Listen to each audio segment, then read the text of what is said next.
नमस्कार दोस्तों, स्वागत है आपका सुरेंद्र भैया की कोचिंग क्लासेस में। और जैसा कि आपको पता है, कल अपन ने टेंस टेबल पढ़ ली थी, वर्ब की फॉर्म के बारे में पढ़ लिया था। आज की वीडियो में अपन टेंस को और आगे बढ़ाते हैं, ठीक है ना। फिर इसके बाद अपन सेंटेंस का ट्रांसलेशन सीखेंगे। सेंटेंस का ट्रांसलेशन के पहले अपन नाउन और प्रोनाउन को भी देखेंगे। तो जितने भी इंग्लिश में पार्ट्स ऑफ स्पीच होते हैं उस पर भी अपन चर्चा करने वाले हैं। आपको टेंशन नहीं लेना है, आपको काम इतना करना है कि जो वीडियो है उसको प्रॉपर तरीके से देखो, 200 पेज का एक रजिस्टर बनाओ और उसको नोट डाउन करते जाओ। आज वीडियो अपनी सेकंड वीडियो है, ठीक है ना। और आपको इसी तरीके से लिखना भी है, वीडियो नंबर 2, ठीक है। आगे बढ़ते हैं। तो कल अपन ने क्या देखा था, पूरी एक टेंस टेबल देख ली थी। मैं आपका ओवरव्यू करवा दे रहा हूं। अपन ने देखा था कि टेंस का मतलब क्या होता है। टेंस का मतलब होता है टाइम। टेंस क्या है? टाइम है। टाइम जो है वो आपका 3 प्रकार का होता है, एक प्रेजेंट, एक पास्ट और एक फ्यूचर।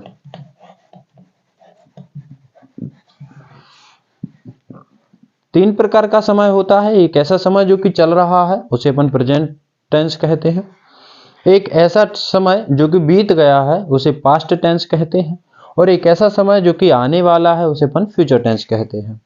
मैंने कल आपको बताया था कि प्रेजेंट टेंस की पहचान है कि यदि वाक्य के अंत में हा शब्द आ जाता है तो वो प्रेजेंट टेंस है। वाक्य के अंत में था शब्द आ जाता है या किसी मात्रा पर खत्म हो जाता है तो वो पास्ट टेंस है। और यदि वाक्य के अंत में गा शब्द आ जाता है तो वो आपका फ्यूचर टेंस है। यहां तक अपन ने पढ़ लिया था। फिर अपन ने टेंस के टाइप भी देख लिए थे, एक टेबल को बनाया था, ठीक है ना। एक टेबल बनाई थी अपन ने, टेंस टेबल। टेंस टेबल में अपन ने 1, 2, 3 और 4 लाइनें खींची थी, ठीक है। यहां पर अपन ने 3 लाइनें खींची थी। इस तरीके से आपका पूरा एक टेंस टेबल बन गया था। यहां पर मैंने बताया था कि आप प्रेजेंट डालो, ठीक है। यहां पर आपको पास्ट लिखना है और यहां पर आपको फ्यूचर लिखना है, ठीक है। टेंस का जो पहला सब टाइप था वो सिंपल था। दूसरा सब टाइप कॉन्टिन्यूअस था। तीसरा जो सब टाइप है वो परफेक्ट था। और चौथा सब टाइप परफेक्ट कॉन्टिन्यूअस था। क्लियर है? ये अपन ने टेंस के टाइप देखे थे। फिर अपन ने हेल्पिंग वर्ब के बारे में भी चर्चा की थी। हेल्पिंग वर्ब में मैंने आपको बताया था कि जितने भी कॉन्टिन्यूअस होते हैं उसमें वर्ब की आईएनजी फॉर्म लगती है। अरे क्लियर है? जितने भी कॉन्टिन्यूअस है, चाहे वो सिंगल कॉन्टिन्यूअस हो या परफेक्ट कॉन्टिन्यूअस हो, उसमें वर्ब के साथ आईएनजी फॉर्म लगेगी ही लगेगी, ठीक है ना। और जितने भी परफेक्ट हैं उसमें वर्ब की थर्ड फॉर्म लगती है। ये अपन ने कल पढ़ लिया था। मैंने आपको बताया था कि जो फ्यूचर सिंपल होता है इसमें वर्ब की फर्स्ट फॉर्म लगती है और जो पास्ट सिंपल होता है इसमें वर्ब की सेकंड फॉर्म भी लगती है और कभी कभी वर्ब की फर्स्ट फॉर्म भी लगती है। जो प्रेजेंट सिंपल टेंस होता है इसमें वर्ब की फर्स्ट फॉर्म लगती है, एस या ईएस फॉर्म भी लगती है। क्या होती है एस या ईएस फॉर्म? जब वर्ब की फर्स्ट फॉर्म के साथ एस या ईएस ऐड कर दिया जाता है तो वो एसईएस फॉर्म बन जाती है। जैसे कि रन मैंने आपको बताया था, रन ही बताया था और रन के साथ मैंने एस लगाया था तो ये वर्ब की एसईएस फॉर्म बन जाएगी। यदि इसी के साथ आईएनजी लगा देते हैं तो ये वर्ब की आईएनजी फॉर्म बन जाती है। यहां तक अपन ने कल पढ़ लिया था। आज अपन को इन टेंस की पहचान देखना है कि अपन कैसे कह सकते हैं कि कोई टेंस प्रेजेंट सिंपल है, कैसे कह सकते हैं कि प्रेजेंट कॉन्टिन्यूअस है, प्रेजेंट परफेक्ट है, इनकी पहचान क्या है। तो बंधुओं, यदि वाक्य के अंत में हा शब्द आ रहा है तो ये तो प्रेजेंट है, प्रेजेंट टेंस है। कोई भी प्रेजेंट हो सकता है, आपका प्रेजेंट सिंपल, कॉन्टिन्यूअस, परफेक्ट या परफेक्ट कॉन्टिन्यूअस में से कोई भी हो सकता है यदि वाक्य के अंत में हा है तो। परंतु यदि हा के पहले ता शब्द आ जाए तो वो सिंपल होता है। चाहे पास्ट सिंपल में ता था आएगा, फ्यूचर सिंपल में ता और गा आएगा, ऐसे ही प्रेजेंट सिंपल में ता और हा आएगा। वह खेलता है, मैं पढ़ाता हूं, आप टेंस पढ़ते हैं। तो देखो, आप देख रहे हो कि लास्ट में तो ता आ रहा है, परंतु ता के बाद हा भी आ रहा है। ता बता देगा कि हम सिंपल में हैं और हा बताएगा कि हम प्रेजेंट में हैं। ऐसे ही जब अपन कॉन्टिन्यूअस पढ़ते हैं तो रहा, रही, रहे ये शब्द आते हैं। यदि रहा शब्द आ रहा है हा के पहले तो वो प्रेजेंट कॉन्टिन्यूअस है, था के पहले रहा आ रहा है तो वो पास्ट कॉन्टिन्यूअस है, और गा के पहले यदि रहा आ रहा है तो वो फ्यूचर कॉन्टिन्यूअस है।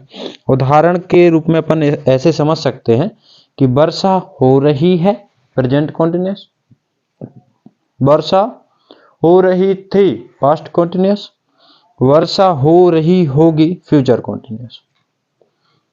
वह जाता है, प्रेजेंट सिंपल क्योंकि ता आया है। वह जाता था, पास्ट सिंपल क्योंकि लास्ट में था आया है, उसके पहले ता आया है। और वह जाता होगा, वह जाता होगा तो ता तो है ही, साथ साथ में गा भी है, तो वो फ्यूचर सिंपल। क्या आपको समझ में आया? हिंदी की पहचान बेसिकली आपसे बनना चाहिए, क्योंकि हम सभी भारतवासी हैं और उत्तर भारत में आपको पता ही है हिंदी विशेष रूप से चलती ही चलती है। तो आपको हिंदी तो आती ही है, हिंदी का सहारा लेते हुए अपन इंग्लिश सीखते हैं तो ये बड़ा आसान हो जाता है। वह जाता है, आपकी जो डेली रूटीन होती है, दिनचर्या होती है, वो पूरी की पूरी प्रेजेंट सिंपल में होती है। मैं सुबह 5 बजे उठता हूँ, फिर मैं नहाता हूँ, पूजा करता हूँ, ये सब जो चीज़ें हैं वो ता है, ता है, ता हूँ, ये सब चलता रहता है, तो वो प्रेजेंट सिंपल में आएगा। पास्ट सिंपल में ता था आता है, ता था, और फ्यूचर सिंपल में ता और गा आता है। ऐसे ही प्रेजेंट कॉन्टिन्यूअस में रहा कॉन्टिन्यूअस की पहचान है, और यदि रहा के साथ हा आ गया तो वो प्रेजेंट कॉन्टिन्यूअस हो जाएगा, रहा के साथ था आ गया तो पास्ट कॉन्टिन्यूअस हो जाएगा, और रहा के साथ गा आ गया तो वो फ्यूचर कॉन्टिन्यूअस हो जाएगा। ठीक है। परफेक्ट की पहचान क्या है? यदि वाक्य के अंत में चुका शब्द आ जाए या फिर किसी मात्रा पर खत्म हो जाए, खत्म होने के बाद हा था गा आए तो वो परफेक्ट में जाएगा। जैसे वह जा चुका है, वह जा चुका है, चुका शब्द आया, लास्ट में क्या आया? हा। वह जा चुका है, चुका ने बताया कि वो परफेक्ट है और हा ने बताया कि वो प्रेजेंट है, अर्थात वो प्रेजेंट परफेक्ट है। वह गया है, मात्रा पर खत्म हुआ है, मात्रा पर खत्म हुआ, मात्रा पर खत्म होने के बाद है आया है तो वो प्रेजेंट परफेक्ट है। मैं गया था, मैं गया था, मात्रा पर खत्म होने के बाद था आया है, अर्थात वो पास्ट परफेक्ट है। लेकिन मैं बोलूं मैं गया, यदि मैं इतना बस बोल दूं कि मैं गया, तो केवल मात्रा पर खत्म हो गया, और जब भी मात्रा पर बस खत्म हो जाए और ना लास्ट में हा था गा कुछ ना आए, केवल मात्रा पर खत्म हो, तो वहां पर पास्ट सिंपल होगा। वह उठ गया, वह खेलने गया, वह पढ़ने गया, राम आ गए, इस टाइप का सेंटेंस। तो जब मात्रा पर बस खत्म हो जाए तो वो पास्ट सिंपल, लेकिन मात्रा के साथ साथ हा था गा आ जाए तो वो पास्ट, तो वो परफेक्ट में पहुंच जाएगा। मात्रा के बाद हा आया तो प्रेजेंट परफेक्ट, मात्रा के बाद था आया तो पास्ट परफेक्ट, मात्रा के बाद गा आया तो फ्यूचर परफेक्ट। एक नजर डालें कि चुका को भी देखें तो ये भी किसी न किसी मात्रा पर ही खत्म हो रहा है।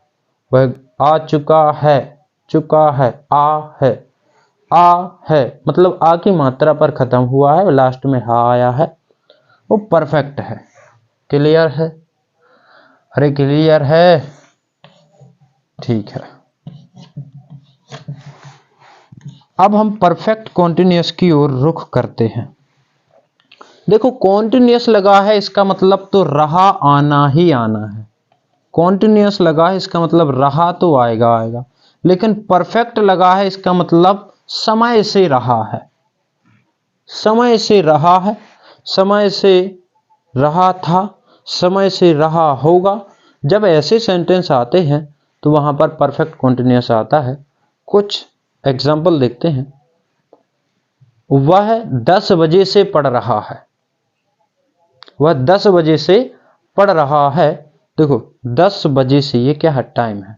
टाइम के बाद शब्द क्या आया? से। 10 बजे से पढ़ रहा है।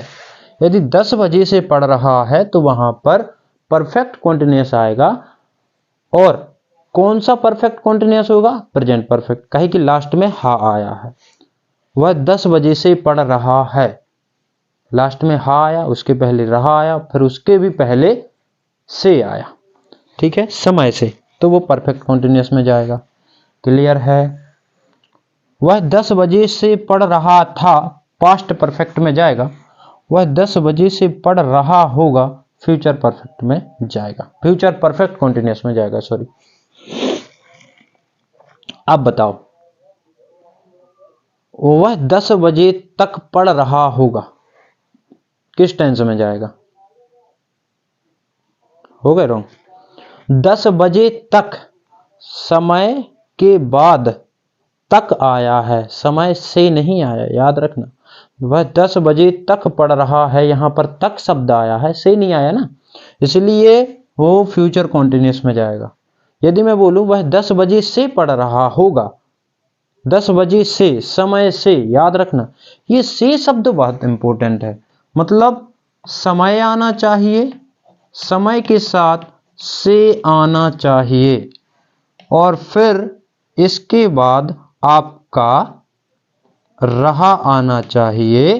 तो ये परफेक्ट कॉन्टिन्यूअस का स्ट्रक्चर बन जाएगा। अब यदि रहा के बाद हा आ रहा है तो प्रेजेंट परफेक्ट कॉन्टिन्यूअस हो जाएगा, रहा के बाद था आ रहा है तो पास्ट परफेक्ट कॉन्टिन्यूअस हो जाएगा, और यदि रहा के बाद गा आ रहा है तो फ्यूचर परफेक्ट कॉन्टिन्यूअस हो जाएगा। क्लियर है? यदि नहीं है क्लियर तो हो जाएगा, क्योंकि आगे अपन बहुत सारे इसके एग्जाम्पल देखने वाले हैं। ठीक है ना, तो टेंशन मत लो। अब अपन पढ़ते हैं हेल्पिंग वर्ब। हेल्पिंग वर्ब क्या होती है? जो वर्ब की हेल्प करे। बेसिकली अपन ऐसे ही समझते हैं कि जो वर्ब की हेल्प कर दे वो हेल्पिंग वर्ब है, और जो एग्जैक्ट टेंस के बारे में बता दे वो हेल्पिंग वर्ब। ठीक है, देखो जो कॉन्टिन्यूअस होता है इसकी हेल्पिंग वर्ब है इज, एम और आर। जो पास्ट कॉन्टिन्यूअस है इसकी हेल्पिंग वर्ब है वॉज और वर। क्लियर है? क्या मैं वर्ब की फॉर्म मिटा दूं तो बन जाएगा लिखते? ठीक है, याद करो प्रेजेंट कॉन्टिन्यूअस की क्या है? Is, am, are. एम हमेशा आई के साथ लगेगा, इज सिंगुलर नाउन के साथ लगेगा, आर प्लूरल नाउन के साथ लगेगा। जो जिसको नाउन नहीं आते हैं कि क्या सिंगुलर नाउन होता है, क्या प्लूरल नाउन होता है, वो केवल इतना याद कर लें कि इज सिंगुलर नाउन के साथ लगेगा, आर प्लूरल नाउन के साथ लगेगा, और आई के साथ एम लगेगा। जब अपन नाउन पढ़ेंगे तो अपन इस चीज को कंफर्म कर देंगे। यहां पर फ्यूचर सिंपल की यदि हेल्पिंग वर्ब के बारे में चर्चा करें तो यहां पर लगता है फ्यूचर सिंपल में विल। सेल भी लगता है परंतु हम सेल नहीं लगाएंगे, ठीक है ना, सेल भी लगता है तो अपन को केवल विल पढ़ना है। फ्यूचर सिंपल में विल लगेगी हेल्पिंग वर्ब, फ्यूचर कॉन्टिन्यूअस में बिल बी लगेगी, बिल बी। इसी बिल के साथ बी लगा दो तो फ्यूचर कॉन्टिन्यूअस की हेल्पिंग वर्ब हो जाएगी। इसी विल के साथ यदि हैव लगा देते हैं विल के साथ हैव लगा देते हैं तो वो फ्यूचर परफेक्ट की हो जाएगी। याद करो, क्या आपको याद हुई? प्रेजेंट कॉन्टिन्यूस की is am are helping verb है, पास्ट कॉन्टिन्यूस की वॉज और वर हेल्पिंग वर्ब है, और फ्यूचर सिंपल की विल है, फ्यूचर कॉन्टिन्यूस की विल बी है, फ्यूचर परफेक्ट की विल हैव है। क्लियर है? प्रेजेंट परफेक्ट की हैज और हैव है। प्रेजेंट परफेक्ट की हैज और हैव दो हेल्पिंग वर्ब है। यहाँ पर प्रेजेंट कॉन्टिन्यूस में 3 हेल्पिंग वर्ब है, is am are. M reserve है आई के लिए, और इज लगेगा सिंगुलर नाउन के साथ, आर लगेगा प्लूरल नाउन के साथ। ऐसे ही इसमें 2 हेल्पिंग वर्ब है, वॉज और वर। वॉज लगेगा सिंगुलर नाउन के साथ, वर लगेगा प्लूरल नाउन के साथ। जहां पर एक हेल्पिंग वर्ब होती है वो सिंगुलर और प्लूरल किसी के भी साथ हम लगा सकते हैं। क्लियर है? ऐसे ही पास्ट परफेक्ट में हेल्पिंग वर्ब लगेगी हैड। पास्ट परफेक्ट में हेल्पिंग वर्ब कौन सी लगेगी? हैड। बंधु, यदि परफेक्ट वाली हेल्पिंग वर्ब के साथ आप बीन लगा देते हो, सांप वाली बीन या कोई भी बीन आप समझ लो, यदि बीन शब्द लगा दिया आपने तो फिर ये परफेक्ट कॉन्टिन्यूअस की हेल्पिंग वर्ब बन जाती है। जैसे कि हैज बीन और हैव बीन। क्लियर हुआ? ठीक है, हैज बीन और हैव बीन। इसके साथ क्या आएगा? Had been.